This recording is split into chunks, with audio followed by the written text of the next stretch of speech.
चलिए अब सीधा आपको महाराष्ट्र लिए चलते हैं और सुनवाते हैं मुख्यमंत्री योगी आदित्यनाथ क्या कुछ कह रही हैं। कोई पर्व और त्योहार पावन पर्व आता है, कहीं रामनवमी का, कहीं पर कोई अन्य धार्मिक शोभा यात्रा निकल रही होती है, उस समय उन्हें उस शोभा यात्रा को देख करके गर्व के और श्रद्धा का भाव आने की बजाय वे पाकिस्तान का झंडा लहराते हुए दिखाई देते हैं।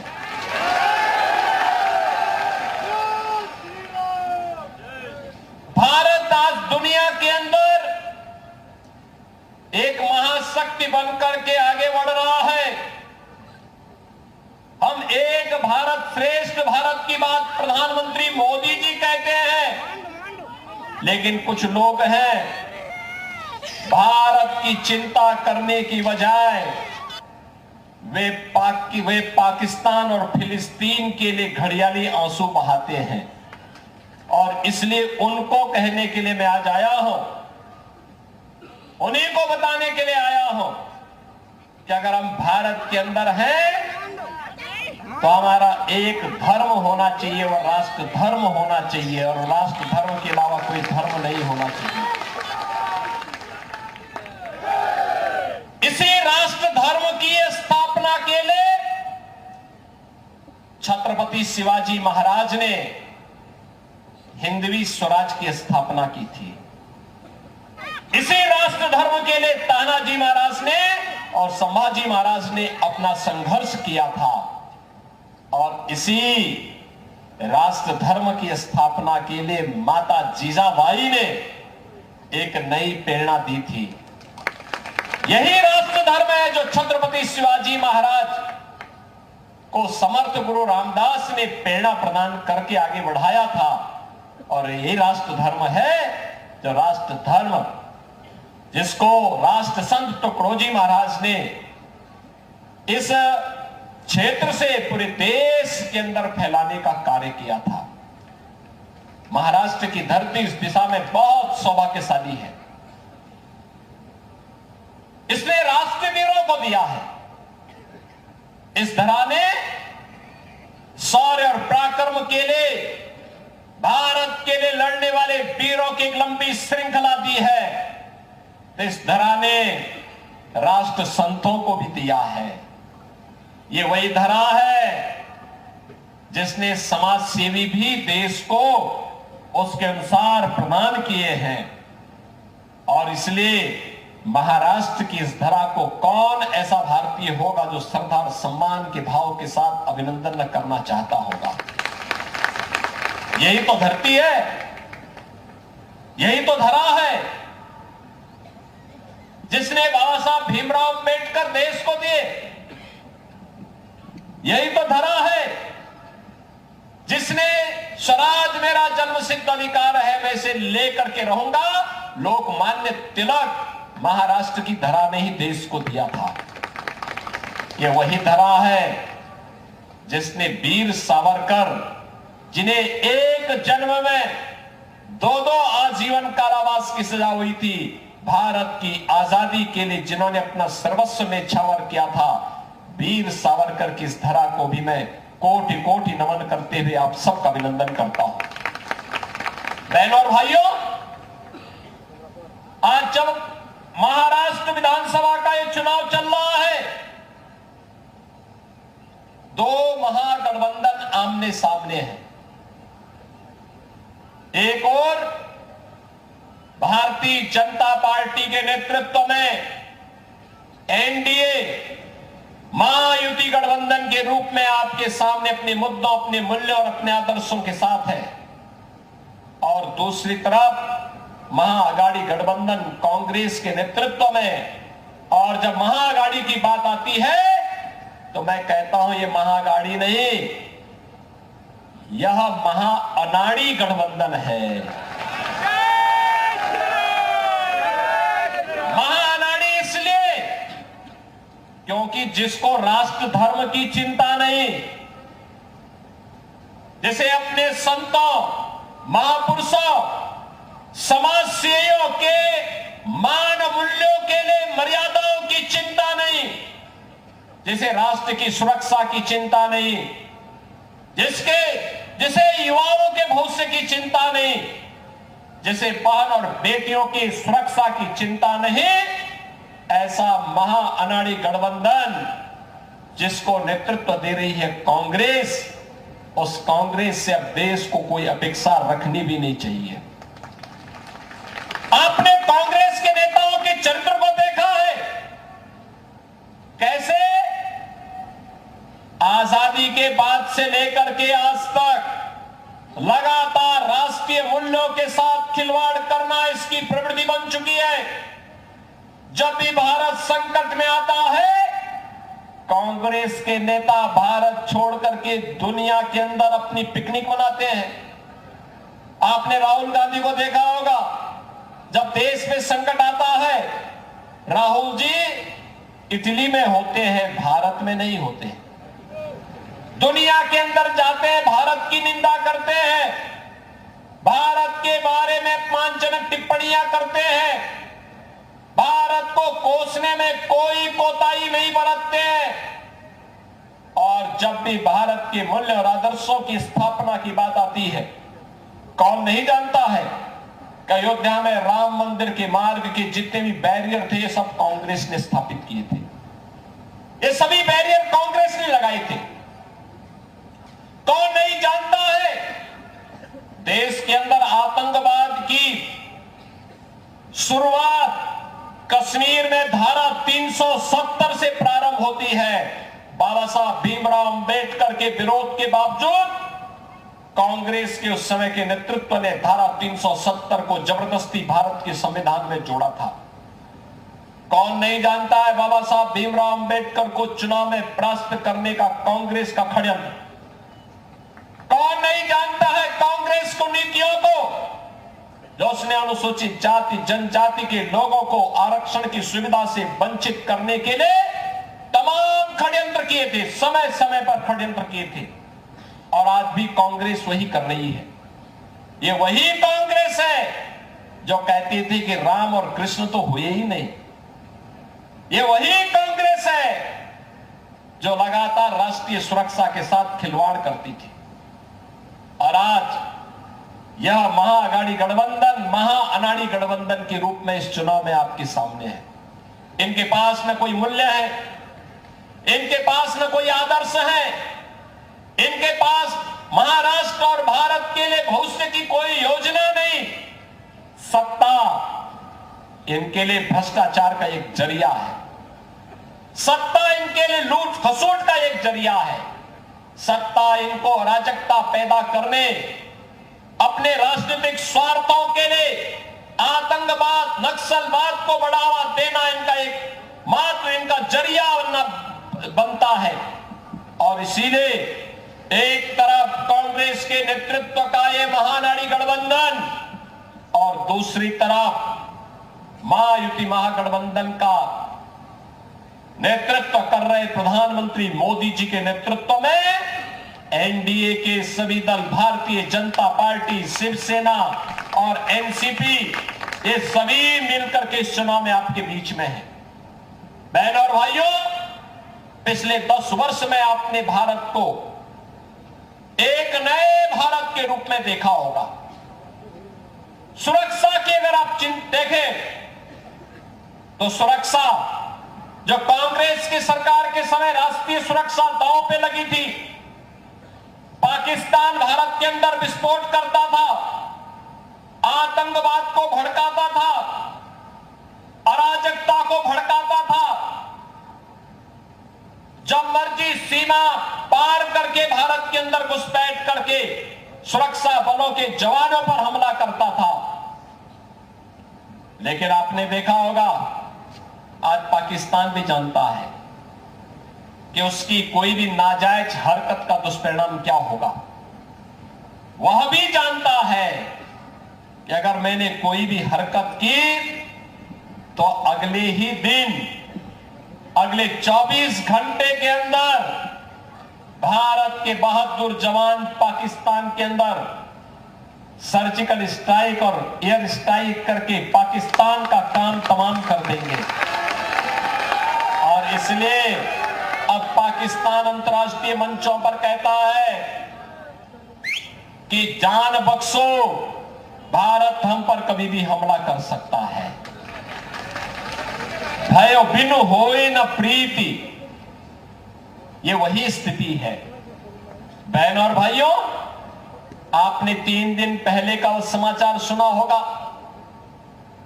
जब सीमा पर चीन की सेना पीछे हट रही है और भारत की सेना वहां पर गश्त कर रही है। ये नया भारत है, ये नया भारत है। किसी के सामने झुकता नहीं है, पीछे हटता नहीं है और दुश्मन को उसी की भाषा में जवाब देना भी जानता है। ये नया भारत है। कांग्रेस के द्वारा दिए गए आतंकवाद के दंश को, धारा 370 को कश्मीर से हटा करके समाप्त करने का मादा रखता है। ये नया भारत है।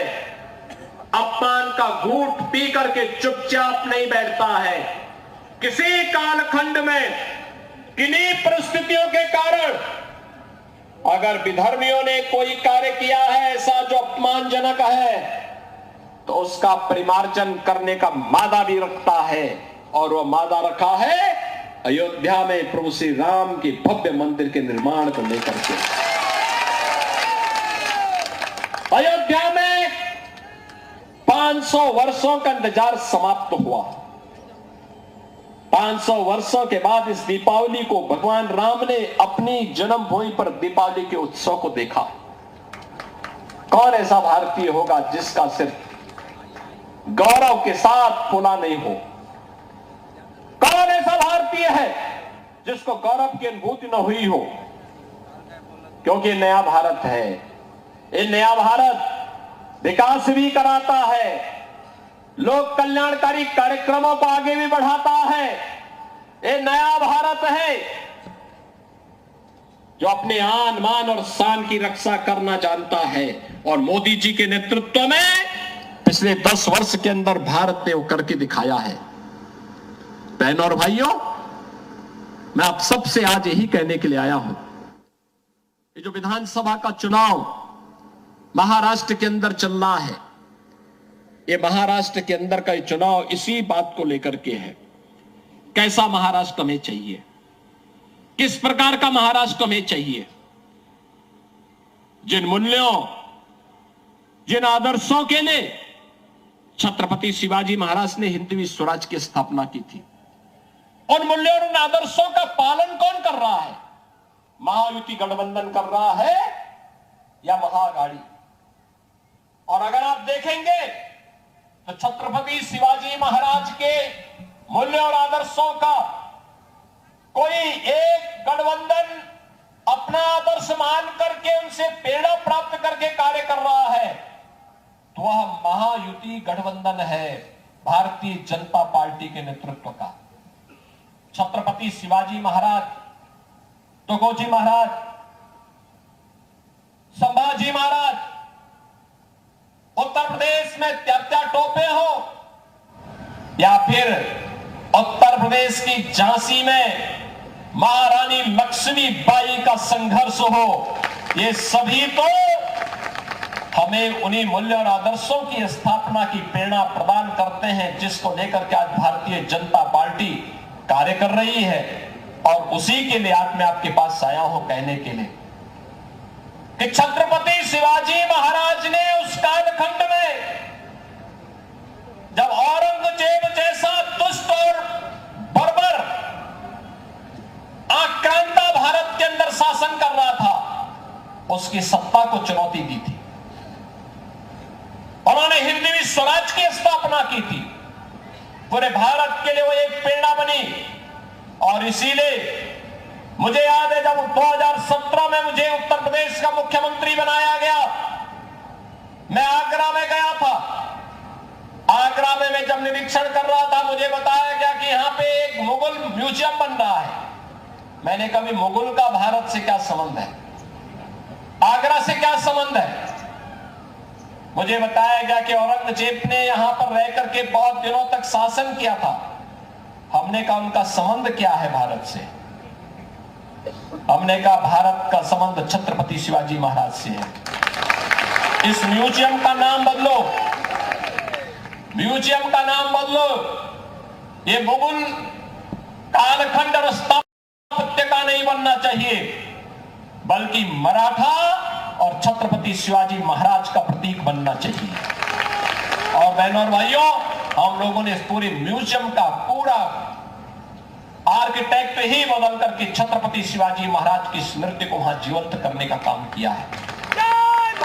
छत्रपति शिवाजी महाराज हमारे आदर्श हैं, लेकिन छत्रपति शिवाजी महाराज को उस समय कितना संघर्ष करना पड़ा था। एक एक व्यक्ति को जोड़ना पड़ा था, एक एक व्यक्ति को अपने साथ खड़ा करना पड़ा था। एक एक नागरिक को जाति के नाम पर नहीं, क्षेत्र के नाम पर नहीं, भाषा के नाम पर नहीं, उन्होंने महाराष्ट्र से लेकर के कर्नाटक तक और महाराष्ट्र से लेकर के उत्तर प्रदेश और भारत के तमाम अन्य क्षेत्रों तक उस समय उन्होंने औरंगजेब की सत्ता को चुनौती देते हुए हिंदवी स्वराज के लिए सभी हिंदू राजाओं को एकत्र करने का काम किया था। तब औरंगजेब जैसा बर्बर विदेशी आक्रांता भी उस कालखंड में न चाहते हुए भी पराजय का मुंह देखने के लिए मजबूर हुआ था। बहनों और भाइयों, मैं आप सबसे यही कह रहा हूं, ये इतिहास हम सबको यही प्रेरणा दे रहा है। तमाम लोग आपके पास आएंगे, तमाम मुद्दों को उठाएंगे, तमाम बातें आपके सामने कहेंगे, और मैं तो केवल एक लाइन में अपनी बात कह रहा हूं, और एक लाइन की बात यही है कि बटो मत।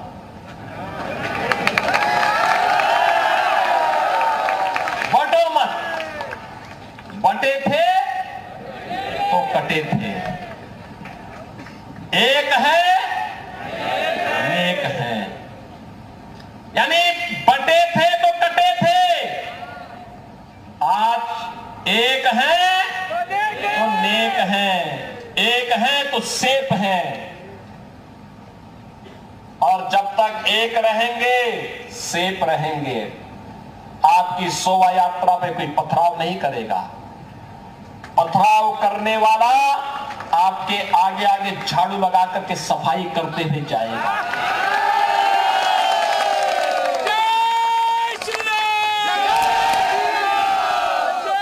जो लोग कहते थे राम हुए ही नहीं, अब उनको भी भगवान राम याद आने लग गए हैं। अब ये भी कहते हैं कि हम भी तो, राम तो सबके हैं। अब उनको भी राम याद आने लग गए। लेकिन भगवान राम के मंदिर के लिए इस देश के हिंदू समाज को लंबा संघर्ष करना पड़ा था, और मोदी जी के नेतृत्व में मात्र 7 वर्ष के अंदर ये सफलता प्राप्त हो गई। मात्र 7 वर्ष। 2014 में मोदी जी देश के प्रधानमंत्री बने। 2017 में मैं उत्तर प्रदेश का मुख्यमंत्री बना। 5 अगस्त 2020 को मोदी जी ने अयोध्या में भगवान राम के मंदिर का शिलान्यास किया, और 22 जनवरी 2024 को 500 वर्षों का इंतजार समाप्त करके अयोध्या में रामलला विराजमान हो गया। और अगर फिर से एक रहेंगे तो मथुरा भी और काशी भी इंतजार कर रहा है।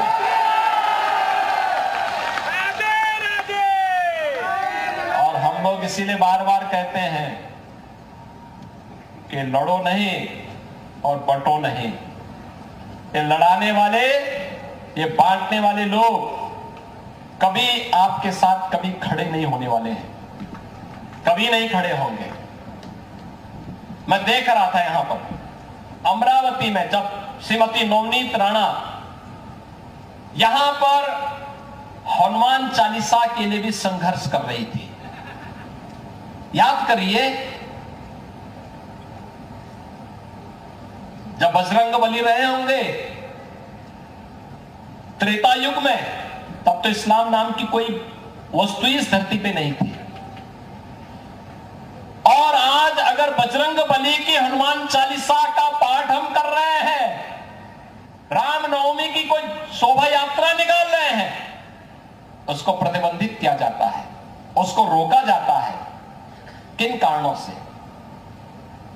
और जिन्हें बजरंग बली पसंद नहीं है, उन्हें जो पसंद है वहां जाएं।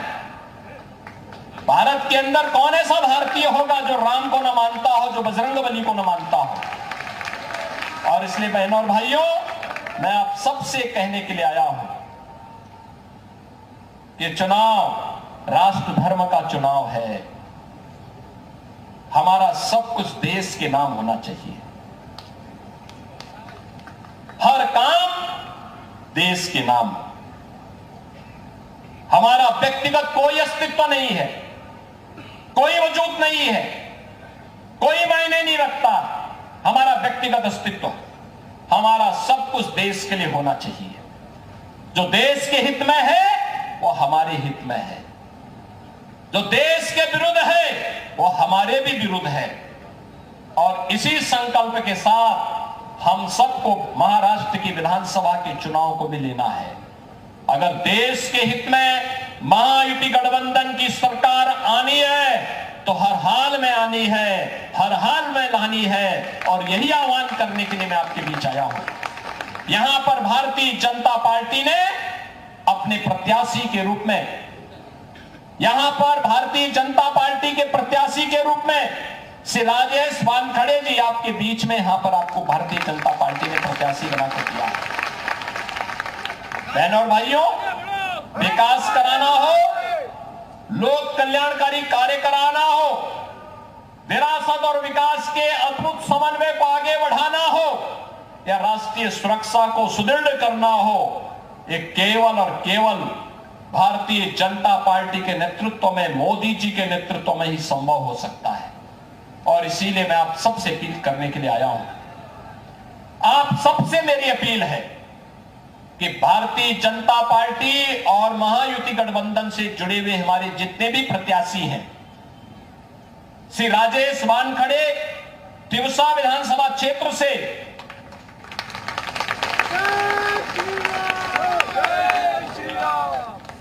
धानम गांव विधानसभा क्षेत्र से श्री प्रताप अड़सठ,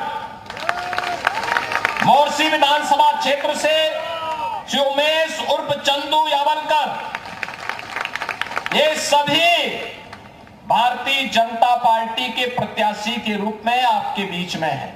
इन सबको आपका आशीर्वाद प्राप्त होगा। आशीर्वाद देंगे इनको, आशीर्वाद देंगे। दोनों हाथ ला करके मेरे सामने बोलिए, जहां तक है आवाज उठा करके मेरे सामने बोले। तीनों प्रत्याशी आ गया हो, इनको विजयी बना के भेजेंगे, भेजेंगे। तो मेरे साथ बोलेंगे, भारत माता की, भारत माता की, भारत माता की, छत्रपति शिवाजी महाराज की, छत्रपति शिवाजी महाराज की जय श्री राम, जय जय श्री राम।